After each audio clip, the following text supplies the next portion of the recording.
Praise the lord. ಎಲ್ಲರಿಗೂ praise the lord. ದೇವರು ನಿಮ್ಮೆಲ್ಲರನ್ನು ಆಶೀರ್ವದಿಸಿದ್ದಾರೆ ಎಂದು ನನಗೆ ಗೊತ್ತು. ಬನ್ನಿರಿ, ಈ ದಿನದ ವಾಕ್ಯಕ್ಕಾಗಿ ನಾವು ಓದಿಕೊಳ್ಳೋಣ. ಕಾರಣ ಏನೆಂದರೆ, ಈ ದಿನದ ವಾಕ್ಯ ದೇವರು ಯೆಹೋವನು ಒಳ್ಳೆ ಕುರುಬನಾಗಿದ್ದಾನೆ ನಮಗೋಸ್ಕರ. ಅರ್ಥ ಆಯ್ತಾ ದೇವರ ಮಕ್ಕಳೇ? ತೆಗೆದುಕೊಳ್ಳಿ, ಈ ವಾಕ್ಯ ನಿಮ್ಮ ಕುಟುಂಬವೆಲ್ಲ ಕಾದು ಪರಿಪಾಲಿಸುತ್ತದೆ. ಅರ್ಥ ಆಯ್ತಾ? ತೆಗೆದುಕೊಳ್ಳಿ. ಕೀರ್ತನೆ 23 1ರಿಂದ 6 ನಾವು ಧ್ಯಾನ ಮಾಡ್ತೀವಿ. ಬನ್ನಿರಿ, 1-2 ಓದಿಕೊಳ್ಳೋಣ. ಕರ್ತಾವೇ ಸ್ತೋತ್ರ. ಕೀರ್ತನೆ 23. ಯೆಹೋವನು ನನಗೆ ಕುರುಬನು, ಕೊರತೆ ಪಡನು. ಆತನು ಹಸಿರುಗಾವಲುಗಳಲ್ಲಿ ನನ್ನನ್ನು ತಂಗಿಸುತ್ತಾನೆ, ವಿಶ್ರಾಂತಿಕರವಾದ ನೀರುಗಳ ಬಳಿಗೆ ಬರಮಾಡುತ್ತಾನೆ.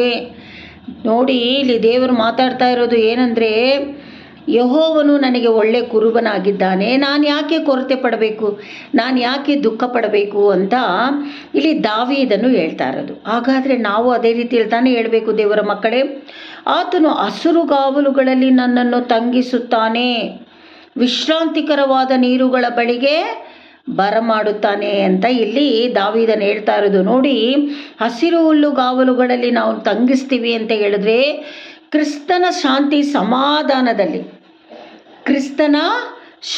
ಸಮಾಧಾನದಲ್ಲಿ ನಾವು ಇರ್ತೀವಿ. ಆ ಸಮಾಧಾನದಲ್ಲಿ ವಿಶ್ರಾಂತಿ ಯಾವ ರೀತಿ ಅಂದರೆ, ನೀರುಗಳ ಬಳಿಗೆ ಬರಮಾಡುತ್ತಾನೆ. ವಿಶ್ರಾಂತಿಕರವಾದ ನೀರುಗಳ ಬಳಿಯಲ್ಲಿ ನಮ್ಮನ್ನು ಬರಮಾಡುತ್ತಾನೆ ಅಂತ. ಯಾವ ನೀರು? ಜೀವನದಿ ನೀರು. ಅರ್ಥ ಆಯ್ತಾ ದೇವರ ಮಕ್ಕಳೇ? ಆತನಲ್ಲಿ ನಾವು ಸಂತೋಷವಾಗಿದ್ದರೆ ಕ್ರಿಸ್ತನ ಶಾಂತಿ ಸಮಾಧಾನ ನಾವು ದಿನಾ ಕೇಳ್ಕೊಳ್ಬೇಕು. ಅದೇ ದಾವೀದನು ಹೇಳಿದೆನು, ಯೆಹೋವನು ನಮಗೆ ಒಳ್ಳೆ ಕುರುಬನಾಗಿದ್ದಾನೆ. ಬನ್ನಿರಿ, 3 ಓದಿಕೊಳ್ಳೋಣ. ತನ್ನ ಹೆಸರಿನ ತಕ್ಕಂತೆ ನೀತಿ ಮಾರ್ಗದಲ್ಲಿ ನನ್ನನ್ನು ನಡೆಸುತ್ತಾನೆ. ಯೆಹೋವನ ಹೆಸರು ಪ್ರಬಲವಾದದ್ದು, ಪರಿಶುದ್ಧವಾದದ್ದು, ಮಹಿಮೆ ಉಳ್ಳದು. ಆತನ ಹೆಸರಿಗೆ ತಕ್ಕಂತೆ ನಮ್ಮನ್ನು ನೀತಿ ಮಾರ್ಗದಲ್ಲಿ ನಡೆಸ್ತಾರೆ ಯೆಹೋವನು ಅಂತ ಇಲ್ಲಿ ದಾವೀದನು ಹೇಳ್ತಾ ಇದ್ದಾರೆ. ನಾವು ಹೇಳಬೇಕು. 4 ಓದಿಕೊಳ್ಳೋಣ. 23:4. ನಾನು ಕಾರ್ಗತ್ತಲಿನ ಕಣಿವೆಯಲ್ಲಿ ನಡೆಯುವಾಗಲೂ ನೀನು ಹತ್ತಿರವಿರುವುದರಿಂದ ಕೇಡಿಗೆ ಹೆದರೆನು. ನಿನ್ನ ದೊಣ್ಣೆಯೂ ನಿನ್ನ ಕೋಲು ನನಗೆ ಧೈರ್ಯ ಕೊಡುತ್ತವೆ. ನೋಡಿ, ನಮ್ಮ ಸುತ್ತಮುತ್ತಲೇ ಕತ್ತಲೆ ಇರ್ಬೋದು. ಅರ್ಥ ಆಯ್ತಾ? ಕತ್ತಲೆ ಉಳ್ಳ ಜನಗಳ ಮಧ್ಯದಲ್ಲಿ, ಇಲ್ಲ ನಾವೇ ಕತ್ತಲೆ ಆಗಿರ್ಬೋದು, ನಮ್ಮ ಸುತ್ತಮುತ್ತಲಿರ್ಬೋದು, ನಮ್ಮ ಕುಟುಂಬದಲ್ಲಿರ್ಬೋದು.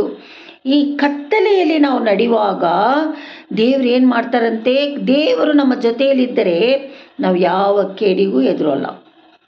ಅರ್ಥ ಆಯ್ತಾ ದೇವರ ಮಕ್ಕಳೇ? ಹೆದರಿಕೆ ಬರಲ್ಲ. ಒಂದು ವೇಳೆ ನಿಮ್ಮ ಆತ್ಮದಲ್ಲಿ ಭಯ ಇದ್ದರೆ ನೀವು ಬೇಡ್ಕೊಳ್ಬೇಕು, ಪರಿಶುದ್ಧಾತ್ಮನ ಹತ್ರ, ದೇವರ ಹತ್ರ ಬೇಡ್ಕೊಬೇಕು. ನನಗೆ ದೇವರು ಕೊಟ್ಟಿರೋದು ಭಯದ ಆತ್ಮನಲ್ಲ, ಧೈರ್ಯವುಳ್ಳ ಆತ್ಮನು ಅಂತ ನೀವು ಬೇಡ್ಕೊಳ್ಬೇಕು. ಅರ್ಥ ಆಯ್ತಾ ದೇವರ ಮಕ್ಕಳೇ? ಅದಕ್ಕೆ ಹೇಳ್ತಾ ಇರೋದು ಇಲ್ಲಿ ದಾವೀದನು, ನಿನ್ನ ದೊಣ್ಣೆಯು ನಿನ್ನ ಕೋಲು ನನಗೆ ಧೈರ್ಯ ಕೊಡುತ್ತದೆ.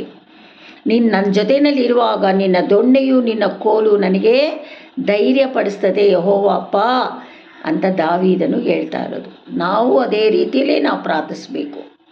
ಓದಿಕೊಳ್ಳೋಣ. 6:5.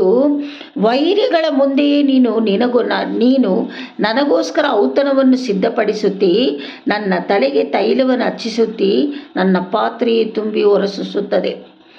ನಮಗುಳ್ಳಂಥ ವೈರಿಗಳು, ಅದು ದುರಾತ್ಮಗಳಾಗಲಿ, ಮನುಷ್ಯರಾಗಲಿ, ಸ್ಕೂಲಲ್ಲಾಗಲಿ, ಆಫೀಸ್ಗಳಲ್ಲಾಗಲಿ, ಕುಟುಂಬದಲ್ಲಾಗಲಿ, ಅಕ್ಕಪಕ್ಕದಲ್ಲಿರುವವರಾಗಲಿ, ಪ್ರತಿಯೊಬ್ಬರ ಮಧ್ಯದಲ್ಲಿ ದೇವರು ನಮಗೆ ಔತಣ ಕೂಟವನ್ನು ನೆರವೇರಿಸ್ತಾರೆ. ಹೇಗೆ ಸಿಸ್ಟರ್ ಇದು ಆಗುತ್ತದೆ ಅಂತ ನೀವು ಕೇಳ್ಬೋದು. ನಿಮ್ಮನ್ನು ನೀವೇ ಪರೀಕ್ಷೆ ಮಾಡಿಕೊಳ್ಳ್ರಿ. ನಮ್ಮ ಸುತ್ತಮುತ್ತಲೂ ಇರುವವರು ಸಂತೋಷದಿಂದ ಇದ್ದಾರಾ, ವೇದನೆಯಿಂದ ಇದ್ದಾರಾ ನೋಡ್ರಿ. ಆ ಸಮಯದಲ್ಲಿ ನೀವು ಸಂತೋಷವಾಗಿರ್ತೀರಲ್ಲ, ಅದೇ ಔತಣ ಕೂಟ. ನೀವು ತಿನ್ನುವ ಆಹಾರದಲ್ಲಿ, ವಾಸ ಮಾಡುವ ಮನೆಯಲ್ಲಿ, ಆಫೀಸ್ಗಳಲ್ಲಿ, ಸ್ಕೂಲ್ಗಳಲ್ಲಿ, ಕಾಲೇಜುಗಳಲ್ಲಿ, ಎಲ್ಲೆಲ್ಲಿ ನೀವು ಹೋಗ್ತಾ ಇದ್ದೀರೋ ಕೆಲಸ ಕಾರ್ಯಗಳಲ್ಲಿ, ಅಲ್ಲೆಲ್ಲ ನಿಮಗೆ ದೇವರು ನಿಮ್ಮ ಹೃದಯ ಔತಣ ಕೂಟಕ್ಕೆ ಔತಣವನ್ನು ಸಿದ್ಧಪಡಿಸುತ್ತಾನೆ. ಔತಣ ಅಂದರೆ ಶಾರೀರಿಕ ಔತಣವೂ ಇದೆ, ಆತ್ಮಿಕ ಔತಣವೂ ಇದೆ. ನಮ್ಗೆ ಆ ಶಾರೀರಿಕ ಆತ್ಮ ಸೆಕೆಂಡ್ರಿ ಆಗಿರಲಿ, ಆತ್ಮದ ಔತಣನೇ ನಮಗೆ ಬೇಕಾಗಿರೋದು. ಅದು ಆತ್ಮದ ಔತಣ ಯಾವುದು ಸಿಸ್ಟರ್? ವಾಕ್ಯನೇ. ಆ ಕಾಲದಲ್ಲಿ ಮೋಶೆ ಇಸ್ರಾಯೇಲ್ ಮಕ್ಕಳನ್ನೆಲ್ಲ ನಡೆಸುವಾಗ ಹೊಟ್ಟೆ ಹಸಿ ಅವರಿಗೆ ತಡೆಯೋಕ್ಕಾಗಲಿಲ್ಲ. ಇಸ್ರಾಯೇಲ್ ಮಕ್ಕಳು ನಮಗೆ ಊಟ ಇಲ್ಲ, ನೀರಿಲ್ಲ, ನಾವು ಅಲ್ಲೇ ಇದ್ದಿದ್ರೆ ನಮಗೆಲ್ಲ ಸಿಗ್ತಾ ಇತ್ತಲ್ಲ ಅಂಥೇಳಿ ಮೋಶೆನ ತುಂಬ ಗುಣಗುಟ್ಟಿ ವೇದನೆ ಪಡಿಸ್ತಾ ಇದ್ರು. ಆವಾಗ ದೇವರು ನೋಡಿದ್ರು, ಅವರು ನಿದ್ರೆ ಮಾಡುವಾಗ ಅವರಿಗೆ ಪರಲೋಕದ ಮನ್ನವನ್ನು ಕೊಟ್ಟರು. ಅದೇ ವಾಕ್ಯನೇ ಇದು. ಅರ್ಥ ಆಯ್ತಾ ದೇವರ ಮಕ್ಕಳೇ? ಆ ವಾಕ್ಯ ನಮಗೆ ಆತ್ಮಕ್ಕೆ ಕೊಟ್ಟರೆ ಇನ್ನು ಶಾರೀರಕ್ಕೆ ಬೇಕಾದದೆಲ್ಲ ದೇವರು ಕೊಡ್ತಾ ಹೋಗ್ತಾ ಇರ್ತಾರೆ. ಅರ್ಥ ಆಯ್ತಾ ದೇವರ ಮಕ್ಕಳೇ? ವಾಕ್ಯನ ನೀವು ಭುಜಿಸ್ಬೇಕು. ಯಾವ ರೀತಿ ಸಿಸ್ಟಮ್ ಹೆಟ್ ಮಾಡಿರಿ, ಅದು ಬೇರೂರು ಬೇಕು ನಿಮ್ಮ ಒಳಗೆ. ಅದನ್ನು ಇಟ್ಟು ಇಟ್ಟು ಇಟ್ಟು ನೀವು ಪ್ರಾರ್ಥನೆ ಮಾಡಬೇಕು ನಿಮ್ಮ ಕುಟುಂಬಗಳಿಗೆ ತಕ್ಕ ಹಾಗೆ. ನಿಮ್ಮ ಕುಟುಂಬದಲ್ಲಿ ಏನೇನು ಪರಿಸ್ಥಿತಿ ಇದೆ ನನಗೆ ಗೊತ್ತಿಲ್ಲ, ಆದರೆ ದೇವರಿಗೆ ನಿಮಗೆ ಗೊತ್ತಿದೆ. ಅದರ ಪ್ರಕಾರವಾಗಿ ವಾಕ್ಯವನ್ನು ಭುಜಿಸುತ್ತಾ ವಾಕ್ಯದ ಪ್ರಕಾರವಾಗಿ ನೀವು ಪ್ರಾರ್ಥನೆ ಮಾಡುವವರಾದರೆ ಖಂಡಿತವಾಗಲೂ ನಿಮಗೆ ಬಿಡುಗಡೆ, ಆಶೀರ್ವಾದ ಸಕಲವು ಸಹಾಯ ಮಾಡೋದಕ್ಕೆ ದೇವರು ಶಕ್ತನಾಗಿದ್ದಾನೆ. ದೇವರು ನಮ್ಮ ಹತ್ರ ಕೇಳೋದು ನೀವು ಪ್ರಾರ್ಥನೆ ಮಾಡಿರಿ ಎಡಬಿಡದೆ ಅಂತಲೇ ಹೇಳೋದು. ಅರ್ಥ ಆಯ್ತಾ ದೇವರ ಮಕ್ಕಳೇ? ಆವಾಗ ದೇವರು ಏನು ಮಾಡ್ತಾರಂತೆ, ಔತಣವು ಕೂಟವನ್ನು ಸಿದ್ಧಪಡಿಸಿ ನನ್ನ ತಲೆಗೆ ತೈಲವನ್ನು ಹಚ್ಚಿಸುತ್ತಿ ನನ್ನ ಪಾತ್ರೆಯು ತುಂಬಿ ಹೊರಸೂಸುತ್ತದೆ. ದೇವರು ಹೇಳ್ತಾ ಇದ್ದಾರೆ ಇಲ್ಲಿ, ದಾವೀದನ ಹೇಳ್ತಾರೆ, ನನ್ನ ತಲೆಗೆ ನೀನು ತೈಲವನ್ನು ಹಚ್ತೀಯಾ, ಆಗ ನನ್ನ ಪಾತ್ರೆ ತುಂಬಿ ಹೊರಸೂಸುತ್ತದೆ. ಯಾವ ಪಾತ್ರೆ? ಆತ್ಮದ ಪಾತ್ರೆ. ಅದೇನಂತೆ ತುಂಬಿ ತುಳುಕಿ ಹೊರಸೂಸುತ್ತದೆ. ಎಲ್ಲ ಕಡೆಯೂ ನಾನು ಹೋಗುವ ಸ್ಥಳ, ನಾನು ಸೇವೆ ಮಾಡುವ ಸ್ಥಳ, ಎಲ್ಲದರಲ್ಲಿಯೂ ತುಂಬಿ ತುಳುಕಿ ಹೊರಸೂಸುತ್ತದೆ. ದಾವೀದನ ಹೇಳ್ತಾ ಇರೋದು ಆ ರೀತಿ ನಾವು ಇರಬೇಕು. 6 ಕೊನೆಯದಾಗಿ ಓದಿಕೊಳ್ಳೋಣ. ಕೀರ್ತನೆ 23:6. ನಿಶ್ಚಯವಾಗಿ ನನ್ನ ಜೀವಮಾನದೆಲ್ಲ ಶುಭವೂ ಕೃಪೆಯೂ ನನ್ನ ಹಿಂಬಾಲಿಸುವು. ಇದನ್ನೆಲ್ಲ ನಾನು ಪಾಲಿಸ್ಕೊಂಡು ಹೋಗುವಾಗ, ದೇವರು ನನಗೆ ಎಲ್ಲ ಅನುಗ್ರಹಿಸುವಾಗ, ನಿಶ್ಚಯವಾಗಿ ನನ್ನ ಜೀವಮಾನದಲ್ಲೆಲ್ಲ ಶುಭವೂ ಕೃಪೆಯೂ ನನ್ನ ಹಿಂಬಾಲಿಸ್ತದೆ, ನಿಮ್ಮನ್ನು ಹಿಂಬಾಲಿಸ್ತದೆ.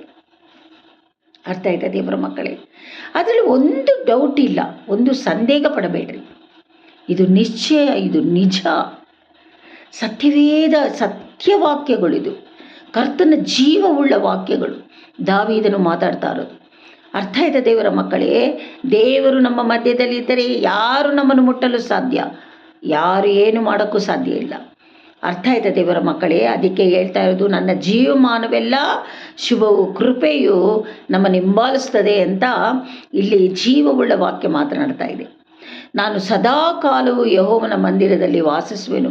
ಜಿಗಿಯುತ್ತಾ, ಜಿಂಕೆಯಾಗಿ ಜಿಗಿಯುತ್ತಾ ಸಂತೋಷದಿಂದ ಆಲಯಕ್ಕೆ ಹೋಗಿ ಕರ್ತನ ನಾಮ ಮಹಿಮೆ ಪಡಿಸಬೇಕು.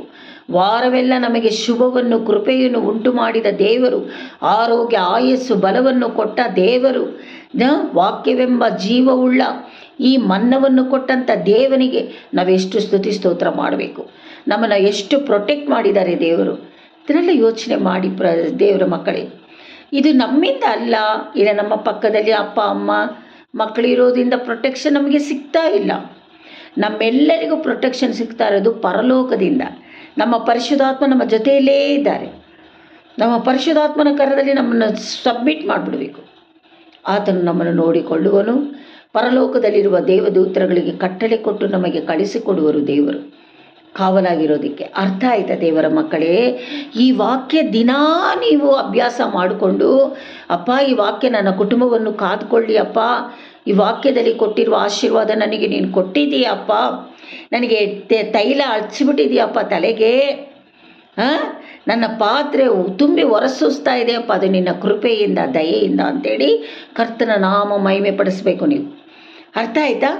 ಈ ವಾಕ್ಯದ ನಿಮ್ಮನ್ನು ಸಂತೋಷಪಡಿಸಿದೆ ಎಂದು ನಾನು ನಂಬ್ತೀನಿ. ಈ ವಾಕ್ಯ ನಿಮ್ಮನ್ನು ಸದಾ ಆಶೀರ್ವದಿಸಲಿ. ಈ ವಾಕ್ಯದೊಂದಿಗೆ ನಾವು ಆಲಯಕ್ಕೆ ಹೋಗಬೇಕು. ನಮ್ಮ ಬೋಧಕರ ಮೂಲಕವಾಗಿ ನಮ್ಮ ಪರಿಶುದ್ಧಾತ್ಮನ ಏನು ಕೊಡ್ತಾರೋ, ನಮಗೆ ಈ ವಾರಕ್ಕೆ ತಕ್ಕ ಹಾಗೆ ನಮಗೇನು ಬಿಡುಗಡೆ ಕೊಡ್ತಾರೋ, ಏನು ಆಶೀರ್ವಾದ ಕೊಡ್ತಾರೋ, ದಾಹದಿಂದ ಹೋಗೋಣ. ಅರ್ಥ ಆಯ್ತಾ? ಎಲ್ಲವನ್ನು ರಿಸೀವ್ ಮಾಡಿಕೊಂಡು ನಾವು ಬರೋಣ. ಕರ್ತನು ನಿಮ್ಮೆಲ್ಲರನ್ನು ಆಶೀರ್ವದಿಸಲಿ. God bless you.